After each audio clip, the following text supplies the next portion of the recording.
Will Jammu and Kashmir statehood be restored? In this article, we will discuss various issues and challenges before principle of separation of power and federalism. Why news? Considering the significance of the principle of the separation of powers, the Supreme Court had recently sought a detailed response from the center on the issue of restoration of the statehood to Jammu and Kashmir. Separation of power के principle के significance को consider करते हुए recently Supreme Court of India ने central government से Jammu and Kashmir के statehood restoration से related response मांगा है।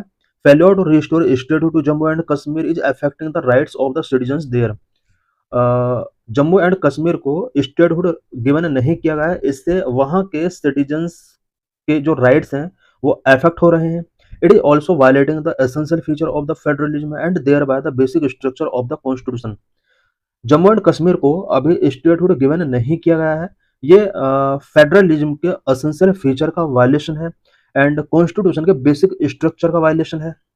Constitutional provisions to create a new state create करने के लिए कॉन्स्टिट्यूशन के अंदर क्या क्या प्रोविजंस किए गए हैं। There are 3 process enshrined in the constitution of India for creating state. State को क्रिएट करने के लिए कॉन्स्टिट्यूशन के अंदर 3 प्रोसेस एंश्राइंड किए गए हैं। Number 1 admission, number 2 establishment, number 3 formation. Admission of a new state into the territory of India. India के टेरिटरी में अगर न्यू स्टेट का एडमिशन करना होता है तो उसके लिए क्या प्रोसेस है। The entity should have its own organised political entity. Entity का अपना ऑर्गेनाइज्ड पॉलिटिकल एंटिटी होना चाहिए। अगर उसका पॉलिटिकल एंटिटी होगा तो उस केस में हम इसको एडमिट कर सकते हैं अपने इंडियन स्टेट के अंदर। Admission through acquisition shall be guided by international law. Acquisition के थ्रू अगर हम एडमिशन करते हैं अपने इंडियन टेरिटरी में, देन ये इंटरनेशनल लॉ के द्वारा गाइड होना चाहिए। This was the process by which Jammu and Kashmir was admitted into the India territory through the instrument of accession in 1947। Jammu and Kashmir को 1947 में इंस्ट्रूमेंट ऑफ एक्सेशन के थ्रू इंडियन टेरिटरी में एडमिट किया गया था। By executing this instrument of accession under the provision of the Indian Independence Act 1947, the then ruler of Kashmir, Maharaja Hari Singh, agreed to accede his state to India.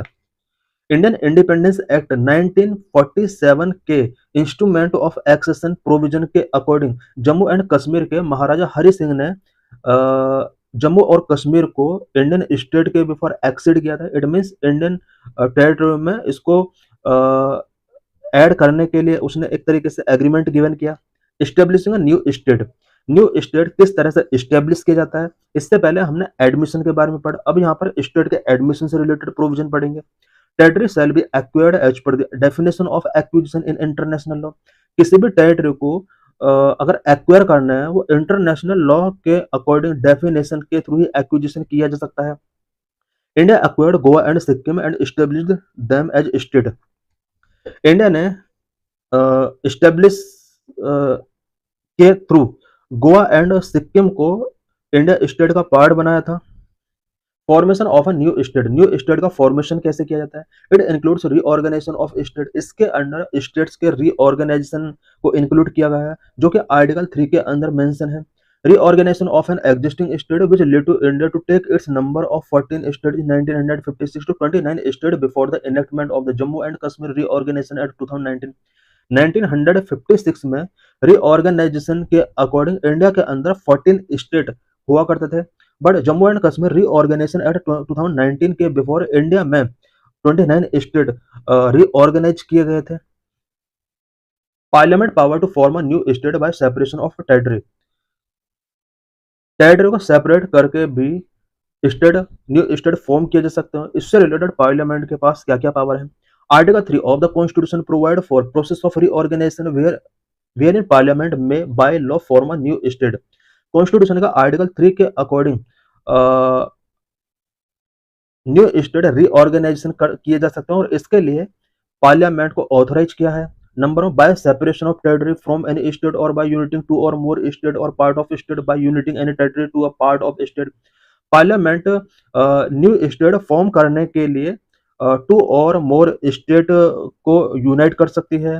किसी state के part area को increase कर सकती है, decrease कर सकती है, किसी स्टेट के बाउंड्रीज को अल्टर कर सकती है, किसी स्टेट के नेम को अल्टर कर सकती है, Union may diminish the area of a state, it cannot take it away by making it a union territory.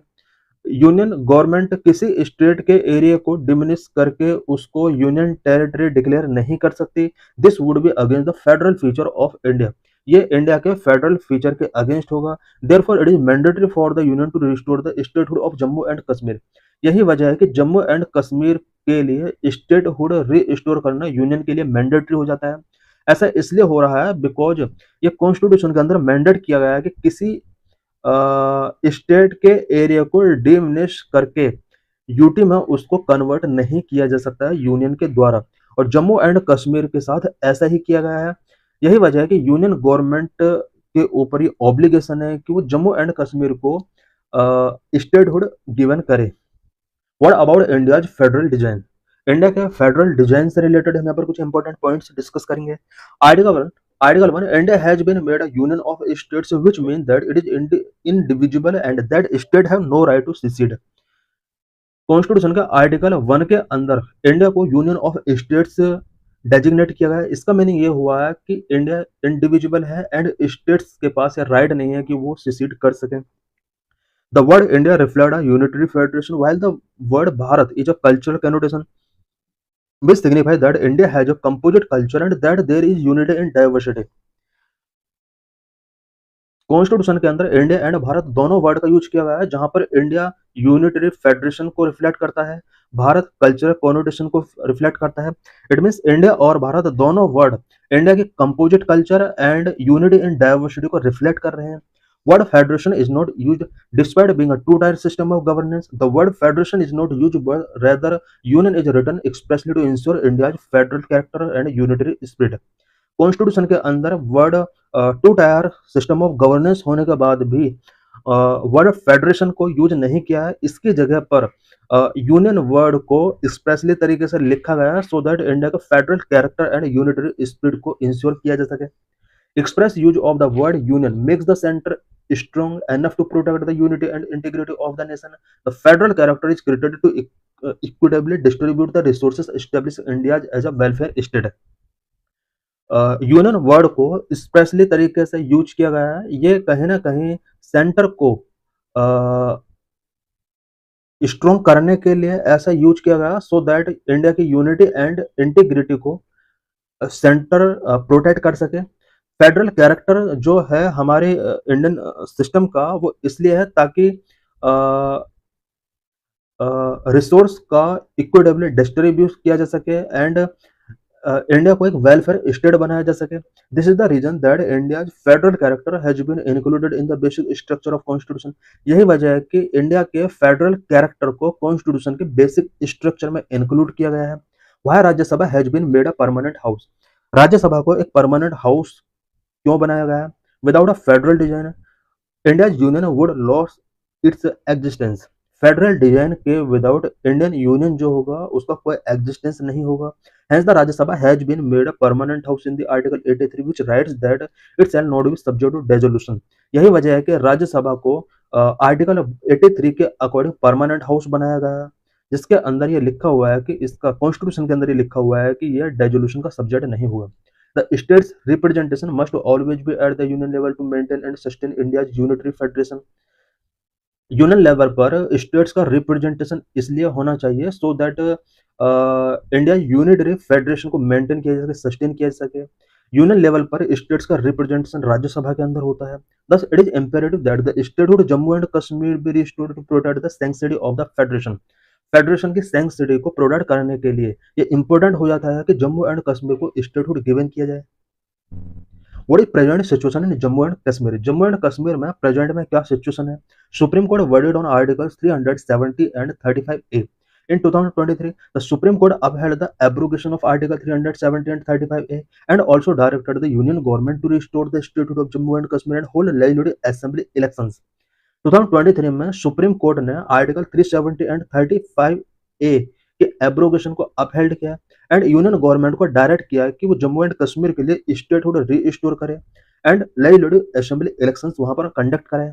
Elections to assembly Elections for the 90-member assembly were held in 2024, but till now, government has not restored the statehood as ordered by the court.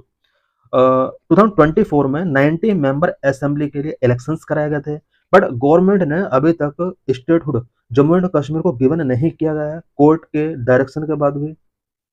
Effect of restoration of statehood, अगर Jammu and Kashmir को statehood restore कर दिया जाता है then उसके क्या क्या effect होंगे।